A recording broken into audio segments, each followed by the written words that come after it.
awalnya gitu, dan alhamdulillah ternyata terus ke panti jompo ngurusin nenek-nenek kakek-kakek sampai diajak ngobrol, akhirnya ketawa gitu.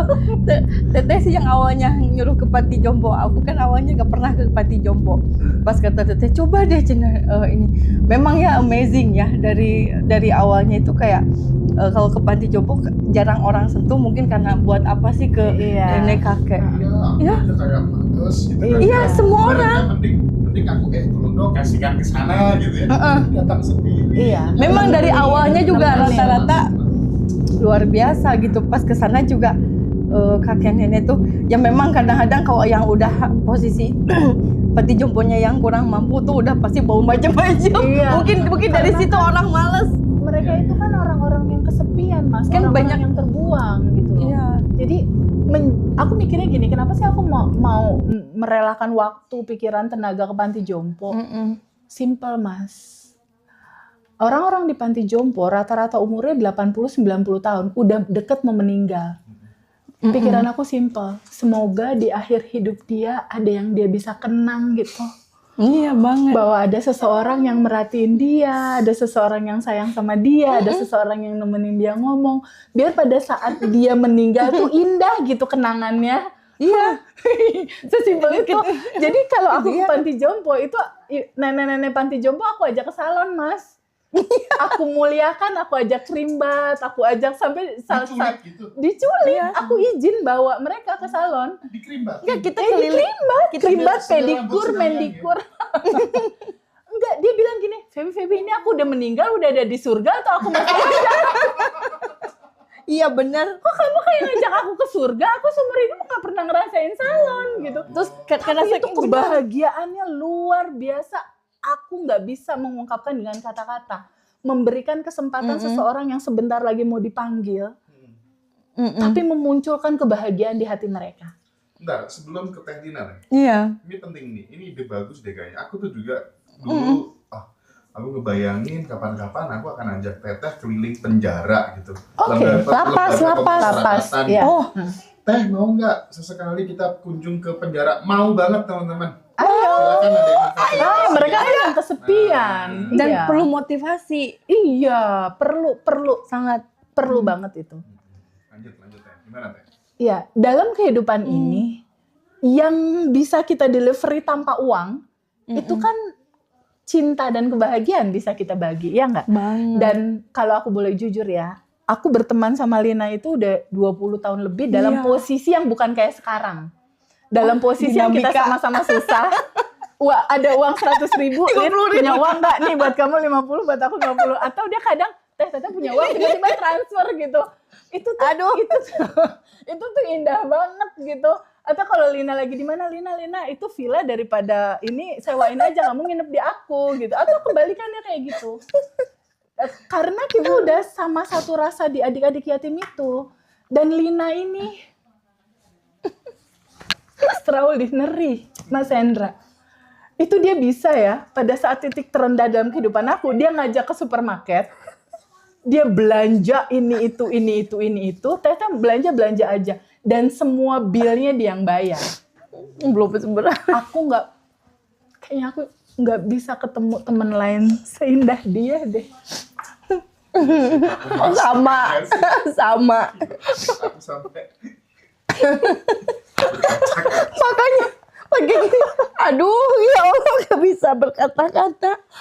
Tapi melihat Teteh di posisi saat ini bisa mengayomi banyak orang, bisa menginspirasi banyak orang.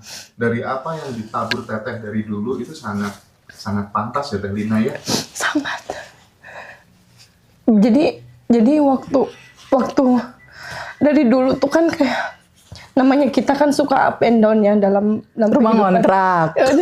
Tadinya semangat ya, pokoknya jangan putus asa. Memang dari dulu tuh kayak begitu. Dan selalu cari curhatan orang-orang, temannya, sahabatnya, semuanya. Aku apalagi.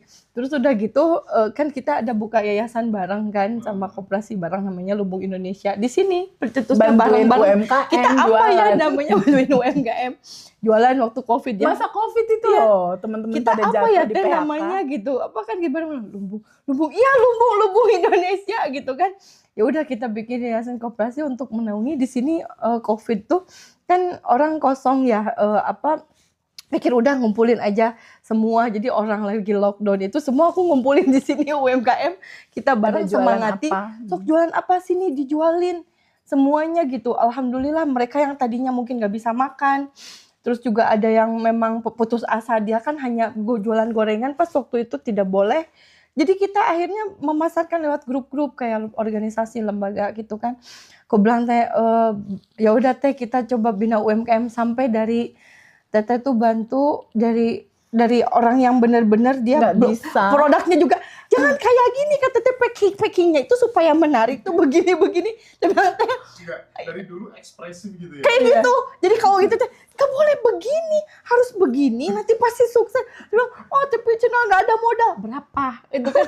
Ya udah aku juga nggak ada tapi kan bisa aja nanti kalau dengan teman-teman kadang-kadang Kita dari uang Teteh catat sendiri kita gitu catat keperluannya. ini berapa akhirnya dari teman-teman Teteh perusahaan boleh dong ini bantu segala macam. Jadi banyak sekali yang UMKM dari betul-betul tidak ada modal, tidak ada packaging tapi dia punya kemampuan tapi dites kan. Iya. Makanan ini Terus kita manggil chef ya. chefnya tuh Untuk, chef Erik temennya Teh Febi tes foodin si mereka-mereka yang dari gitu sih. Enhai.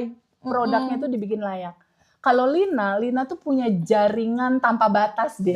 Jadi dia berteman, jaringannya luas. Jadi si produk UMKM itu dikenal-kenal. Dia bawa tuh mobilnya isinya produk UMKM semua. Mobil isinya makanan UMKM. Makanan UMKM. Akhirnya teman-teman pada Keliling beli gitu. Lina tuh luar biasa sih. Berarti ke depan bisa Hidup yang memang sudah dilalui dan itu menjadi contoh. Artinya setiap apa yang diucapkan, apa yang diniatkan, apa yang disampaikan itu atau betul-betul dari rasa. Dari rasa tumbuh ke dalam pikiran yang akhirnya menimbulkan sikap dan perbuatan baik. Jadi memang penting untuk memaintain rasa, penting untuk menjaga rasa. Dari situlah kita bisa menjaga lisan dan sikap dan pikiran kita. Jadi memang tema yang Ngaji Roso sampaikan itu seperti kita ngaji rasa gitu di versi Sunda. Itu memang betul-betul kita dari situ kita bisa belajar untuk bisa men-set up sesuatu di dalam tubuh kita adalah semua dari rasa. Ingin berbagi, ingin mencintai, ingin memberikan sesuatu kebaikan, itu semua dari rasa. Akhirnya timbul dari tindakan kan. Nah dari situlah kita awali dulu dari yang Teteh ajarkan dari rasa itu akan timbul menjadi kenyataan, dari pikiran akan menjadi kenyataan. Dari situlah semuanya akan tercapai, itulah yang aku teliti dari pembelajaran Teh Febi yang disampaikan selama ini yang mungkin sampai banyak terasa itu karena dari frekuensi hati, pikiran, raga, nyawa dan rasa menjadi satu. Jadi dalam ibadah pun dengan raga, nyawa dan rasa menjadi satu, insya Allah akan sempurna.